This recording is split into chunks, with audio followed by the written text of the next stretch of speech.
Do you set goals? I do, but sometimes I do not achieve them. So why bother setting goals?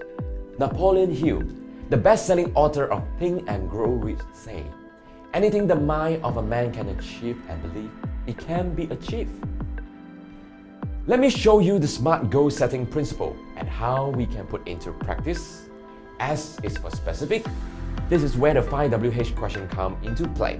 What is it that you want to achieve? When will you want to achieve it?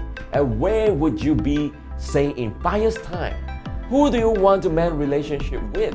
And how do you do it? Remember to also keep your goals simple, sensible, and significant. M is for measurable. Your goals should be also meaningful and motivating. You must be able to measure the results of your goals. Well, you may say, not everything can be measured, right? And let's say you want to improve your relationship with a friend. How should we measure a relationship? From the scale of 1 being a sour relationship to 10 being a very close-knitted. Where does it stand now? Could it be a 3 or 5? Where would you want to bring this relationship to? Maybe to improve it to 7 or 8. Or perhaps you want to make a lot of money. It is not enough to say a lot of money. How much do you want to make? It should be measurable so you will be able to achieve it. And this brings us to the third letter, A, which is achievable or attainable. This would take some investigation if your goals are acceptable, whether you have the time, money, talent, or resources to achieve them. It is futile to shout, I want to make ringgit 1 billion in 2 years' time, when it is not achievable. It's okay to mark up your goals, but not to the extent of not being able to achieve it. So make sure your goals are achievable. R is for relevant. It also means your goals should be reasonable, realistic, and results-focused. Why do you want to achieve this goal? Is it relevant to you in your life, or does it make sense to achieve it?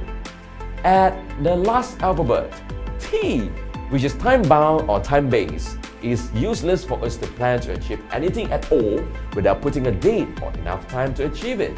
Putting all together, how should you write your goal? You may begin by writing a few goals and ask yourself, are my goals smart enough? It can be a sentence which says, by the end of next year, I want to have an extra 20,000 ringgit in savings by putting aside 2,000 ringgit per month for 10 months in a separate bank account. This is specific, time-bound statement with measurable results. Whether it is achievable depends on your current situation, income, resources, and the talents that you have within the time frame you want to achieve it. If your income is currently at 5,000 ringgit, with about 4,500 ringgit expenses monthly, what will you do to be able to put aside 2,000 ringgit per month as savings? Will you reduce expenses and downsize, focusing on needs instead of wants? Will you be doing more odd jobs to increase income? Do you have the discipline to achieve it? This goal will be relevant to you if you think money and savings are currently your main focus. So this is specific, measurable, achievable, relevant, and time-bound. Bingo! You got a SMART goal, and all the best in achieving it. See you next time. Bye!